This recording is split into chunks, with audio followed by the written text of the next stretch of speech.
Hello everyone, welcome to my channel. तो बिना किसी देरी के शुरू करते इस ड्रामा का हिंदी एक्सप्लेनेशन का एपिसोड 8 और 9। एपिसोड की स्टार्टिंग में हम देखते हैं कि जियांग और फैंग बात कर रहे होते हैं और जियांग फैंग को वो फोटो दिखा रहा था जो कि उसे लिनोई ने सेंड की थी। और साथ ही जियांग बताता है कि सभी लोग तुम पे शक कर रहे हैं। तो ये सुनकर फैंग हंसने लग जाता है और पूछता है क्या सच में लिनोई मुझ पे शक कर रही है। फिर बताता है कि मेरा शक तो मैनेजर पर है। तो ये सुनकर जियांग हैरान हो जाता है और फिर मैनेजर को दिखाते हैं जो कि किसी और से नहीं बल्कि यांग से मिलती है और ये दोनों डेट कर रहे हैं और साथ ही कोई बहुत बड़ी प्लानिंग भी। लेकिन ये क्या पॉइजन मीट वाले केस में शामिल है, इसके बारे में भी अभी कुछ भी हमें बताया नहीं जाता। नेक्स्ट सीन में हमें फैंग को दिखाते हैं जिनका पीछे लिनोई और कैन कर रहे थे और जैसे ही फैंग एक कार में बैठकर चला जाता है तो कैन भी उसका पीछा करने लग जाता है।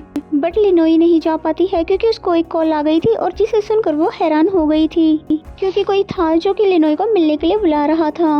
एंड देन नेक्स्ट सीन में हमें उन सभी एनिमीज को दिखाते हैं जिन सभी को जियांग नाइफ कंपटीशन में हरा चुका होता है क्योंकि जियांग इन सभी के साथ एक मीटिंग कर रहा है क्योंकि उसको पूरा यकीन है कि इन सभी में से ही कोई है जो कि असली कल्प्रिट है। नेक्स्ट सीन में हमें कैन को दिखाते हैं जो कि फैंग का पीछा करते करते एक रेस्टोरेंट के बाहर आ गया था क्योंकि अब वो फैंग रेस्टोरेंट के अंदर चला गया है तो कैन भी रेस्टोरेंट के अंदर चला जाता है और फिर जैसे ही अंदर आता है तो बोलता है कि यहाँ पर भला इतना अंधेरा क्यों है। तभी सूजी उसके पीछे से आते हुए बोलती है कि इडियट पहले सनग्लासेस तो उतार लो। और फिर जैसे वो ग्लासेस उतारता है तो वो सूजी को देखता ही रह जाता है और कैन को फर्स्ट साइट वाला लव भी हो जाता है। नेक्स्ट सीन में हमें उन सभी एनिमीज को दिखाते हैं जहाँ पर वो जियांग से कह रहे होते हैं कि तुम्हारे पास भला क्या प्रूफ है कि ये सब हमने ही किया है।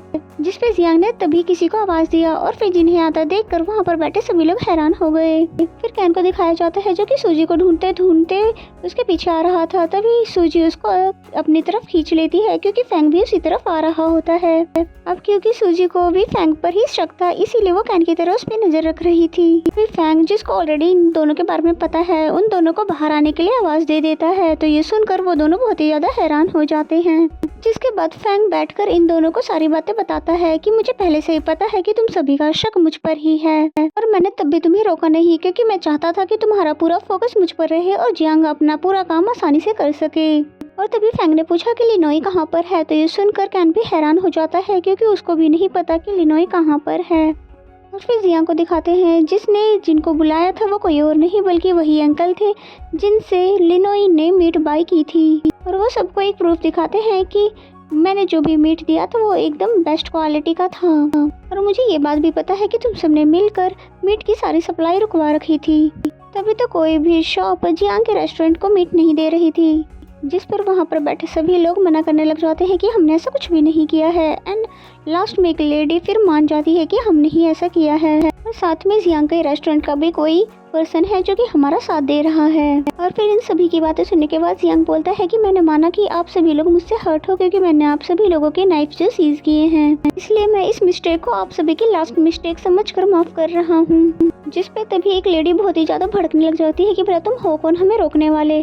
तभी जियांग उसे एक कैमरा दिखाता है जिसमें कि सब कुछ रिकॉर्ड हो चुका था और फिर बोलता है कि अगर किसी ने इसके बाद भी कुछ किया तो उसके बाद तो मैं पुलिस में ही रिपोर्ट करवा दूंगा।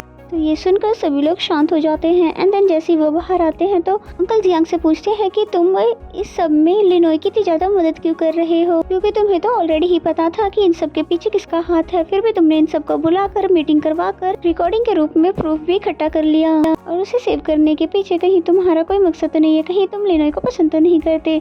जिस पर जियांग स्माइल करता है और फिर तभी उसको फैंग की कॉल आ जाती है जो कि बताता है कि लिनोई कहीं गायब है। तो ये सुनकर वो बहुत ज्यादा परेशान हो जाता है। दूसरी तरफ हमें लिनोई को दिखाते हैं जो कि सोंग से मिलने के लिए रेस्टोरेंट आई हुई थी जहाँ पर सोंग उसको इविली स्माइल दे रहा था। लेकिन पहले तो लिनोई को कुछ भी समझ नहीं आता, फिर उससे बातें के दौरान उसे समझ आ जाता है कि पॉइजन मीट के पीछे इसी का ही हाथ था जिससे कि वो जियांग के रेस्टोरेंट की बदनामी कर सके और लिनोई को वहाँ से निकलवा सके। इसे सुनकर वो हैरान हो जाती है और पूछती है कि तुमने भला ऐसा क्यों किया। जिस पे उसने बताया कि अच्छा शेफ होने की वजह से मुझे जो पोजीशन मिलनी चाहिए थी पर वो तुम्हें मिल रही थी और एज असिस्टेंट कंपटीशन में मुझे ही उनके साथ जाना था पर वहाँ पर भी जियांग के साथ तुम गई और स्टार्टिंग से ही तुम मेरे सारे प्लेस को छीन रही हो। इसमें लिनोई को समझाती भी है कि ऐसा बिल्कुल भी नहीं है। लेकिन सोंग तभी वहाँ पर पेट्रोल डाल देता है जिससे कि लिनोई को जला सके। और इससे पहले कि सॉन्ग आग लगा पाता तभी लिनोई उसकी आंखों में मिर्च का पाउडर फेंक देती है, जिसकी वजह से लाइटर नीचे गिर जाता है। और फिर तभी जियांग भी वहाँ पर आ जाता है, जो कि लिनोई से पूछता है क्या तुम ठीक हो। तभी सॉन्ग बोलता है कि अच्छा हुआ तुम भी यहाँ पर आ गए, अब तुम दोनों एक साथ मरोगे। और इससे पहले कि वो जियांग को कुछ कर पाता तभी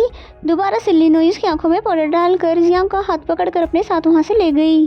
और फाइनली दोनों बाहर आ जाते हैं, यानी कि ये दोनों बच चुके हैं। तभी लिनोई पूछती है जियांग क्या तुम ठीक हो। ये सुनकर वो बहुत ज्यादा हैरान हो जाता है कि मेरे पुराने नाम से मुझे क्यों पुकार रही है। और फिर पूछता है क्या तुम्हें पता चल चुका है कि मैं तुम्हारा बचपन का दोस्त हूँ। और इससे पहले कि लिनोई कुछ बोल पाती कि तभी पुलिस की कार की आवाज आ जाती है, जिसे सुनकर तो ये दोनों स्माइल करने लग जाते हैं। नेक्स्ट सीन में हमें कैन को दिखाते हैं, जैसे ही सूजी जा रही होती है तो कैन उसे रोक लेता है, ये कहते हुए कि पहले तुम मुझे अपना नंबर दो, नहीं तो मैं तुम्हें यहाँ से जाने ही नहीं दूंगा। तो सूजी रुक जाती है और फिर कैन के मोबाइल में कुछ टाइप करने के बाद वहाँ से चली जाती है। और कैन बहुत ही ज्यादा खुश हो जाता है कि फाइनली उसको उसका नंबर मिल गया। और फिर जैसे ही उसने अपना मोबाइल देखा तो उसे पता चलता है सूजी सिर्फ एक पिक्चर ड्रॉ करके गई थी। एंड देन नेक्स्ट सीन में हमें मैनेजर चाओ को दिखाते हैं, जो कि जियांग को बता रही थी कि हमारे रेस्टोरेंट पे जो जो चार्जेस लगे हुए थे वो अब सब हट चुके हैं और अब हम कल से ही अपने रेस्टोरेंट को खोल सकते हैं।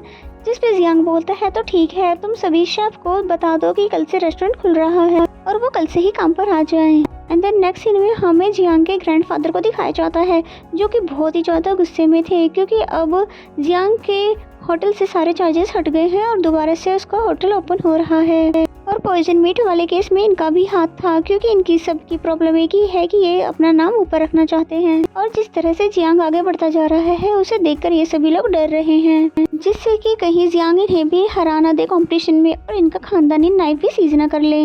और फिर जियांग का एनिमी जो कि ग्रैंडफादर से बात करने के बाद जियांग के साथ बाहर आता है कि तभी सूजी भी वहाँ पर आ जाती है, जो कि इनको बहुत ही बुरी तरह से डरा देती है, जिसको ऐसा करने से यांग ने मना भी किया लेकिन वो मानती ही नहीं है। और फिर उस पर्सन को बिठाकर कार में ले जाने लग जाती है। तभी यांग को ये देखकर पास्ट का सीन याद आता है कि ठीक ऐसे ही पहले जियांग की फैमिली पास्ट में घर छोड़कर जा रही थी, जिसे देखकर उसको बहुत ही बुरा फील होता है। इसीलिए वो अपने डैड से इस बारे में पूछने लगा कि ये सभी क्यों जा रहे हैं, जिस पे उसके डैड बोलते हैं क्योंकि ये सभी लूजर्स है और अब तुम्हारे पास एक अच्छा मौका है ग्रैंडफादर के दिल में अपनी जगह बनाने की और इस पूरे घर और होटल को अपना करने का।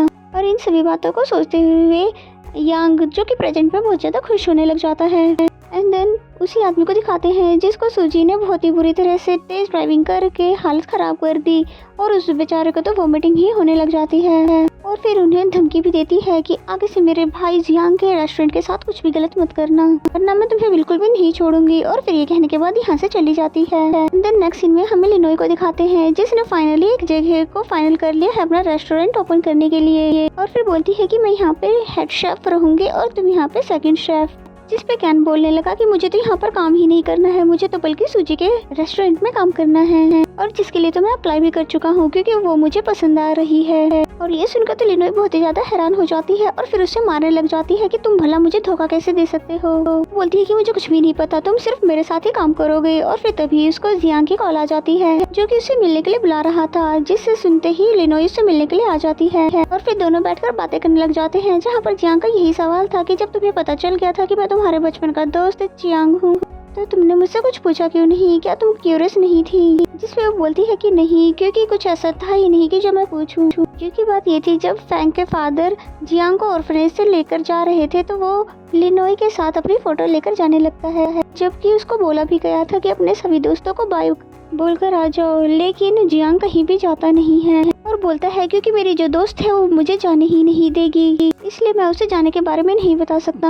और प्रोजेक्ट में दिखाते हैं कि यही एक वजह थी जिसकी वजह से लिनोई खास कोई खुश नहीं थी उससे मिलने के बाद भी, क्योंकि कहीं ना कहीं वो उससे नाराज है। फिर तभी जियांग बोलता है कि कल से तुम रेस्टोरेंट आ जाना, जिसपे वो बोलती है कि मैं नहीं आऊंगी क्योंकि मैं जॉब छोड़ रही हूँ, कि मुझे खुद का रेस्टोरेंट ओपन करना है। तो ये सुनकर जियांग को गुस्सा आया कि तुम ऐसा कैसे कर सकती हो, क्या तुम भूल गई हो कि तुमने मेरे साथ एक कॉन्ट्रैक्ट साइन किया है, जिसका मतलब तो ये है कि तुम्हें जॉब छोड़ने से 1 महीने पहले ही मुझे बताना था और इसलिए तुम अभी जॉब छोड़कर नहीं जा सकती, और अगर तुमने ऐसा किया तो तुम्हारी मैं सैलरी काट लूंगा और हो सकता है कि मैं कुछ दूँ भी ना। और फिर यहाँ से चला जाता है, जिसे लिनोई तो बस देखती ही रह जाती है। एंड देन नेक्स्ट सीन हमें नेक्स्ट डे का दिखाया जाता है, जहाँ पे लिनोई जॉब पर आ तो गई थी लेकिन यहाँ पर वो कोई भी काम ढंग से नहीं कर रही थी। तो ये सब देखकर जियांग बहुत ही ज्यादा परेशान हो जाता है और फिर पूछता है कि तुम भला ये सब कर क्यों रही हो। और फिर तभी उसे फ्लैशबैक से याद आता है कि ये आइडिया तो उसे कैन ने दिया था कि तुम्हें वहाँ पे जॉब छोड़नी है तो वहाँ पे तुम सभी काम को बिगाड़ते रहो और किसी भी काम को तुम ठीक से मत करना, जिसकी वजह से जियांग तो तुम्हें खुद ही बाहर कर देगा।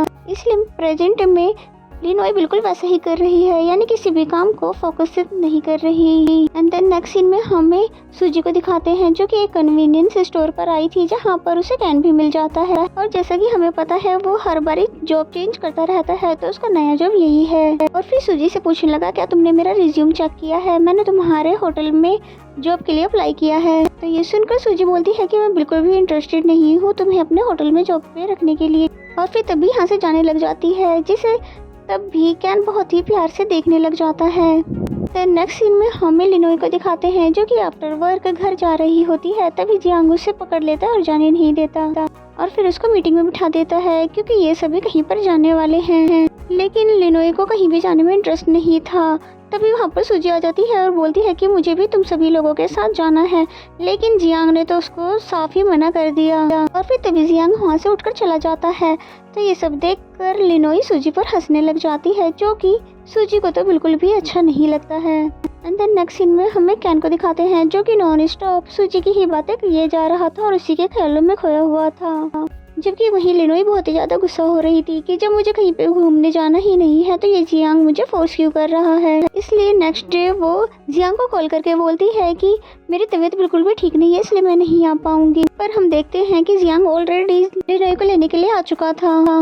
तो फिर लिनोई को मजबूरन जाना ही पड़ता है और ये सब सूजी ने भी पीछे से देख लिया था और बहुत ही ज्यादा उदास होती है कि कैसे उसका भाई उससे ज्यादा इम्पोर्टेंट इस लड़की को दे रहा है। इसलिए फिर डिसाइड करने लग जाती है कि अब लिनोई को सबक सिखाना ही होगा। और फिर कहने लग जाती है कि जरूर लिनोई के फ्रेंड कैन को जरूर पता होगा कि ये सब किस लोकेशन पर गए हैं। इसलिए फिर उस जगह पर आ जाती है जहाँ पर कैन जॉब करता है, जहाँ पर उसे एक पर्सन बताता है कि वो आज यहाँ पर है ही नहीं बल्कि वो तो डेंटिस्ट के पास गया हुआ है। ये सुनकर सूजी भी उसके पास जाने लगी और दूसरी तरफ कैन जो कि डॉक्टर से कह रहा होता है कि प्लीज दांत को आराम से निकालना, जिस पे डॉक्टर एक बोतल देते हुए बोलता है कि जब भी तुम्हें दर्द हो तो इस बोतल को दबाना। और फिर डॉक्टर ने जैसे इसको दांत निकालने शुरू किए तभी वहाँ पर सूजी आ जाती है और तभी कैन के हाथ से बोतल छूट जाता है। वो सूजी का हाथ पकड़ लेता है और तेज की दबा भी देता है, जिसकी वजह से सूजी को तो बहुत ही तेज की तकलीफ होती है और जोर जोर से वो चिल्लाने लग जाती है। एंड देन फिर दिखाते हैं कि कैन उसे कुछ खाने का सामान देकर उसे सॉरी कहता है, जिसपे वो कहती है कि इट्स ओके। और फिर जो पूछने आई थी वो पूछने लग जाती है कि बताओ मुझे लिनोई और जियांग और उनकी पूरी टीम किस लोकेशन पर गई है, जिसपे कैन पहले तो कुछ नहीं बता रहा था। फिर वो बहुत ही प्यार से जब पूछने लगती है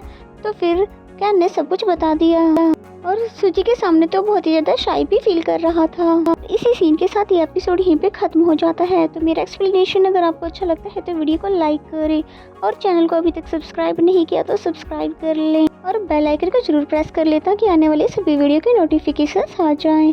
तो मिलते हैं नेक्स्ट एपिसोड में, तब तक के लिए bye bye and take care.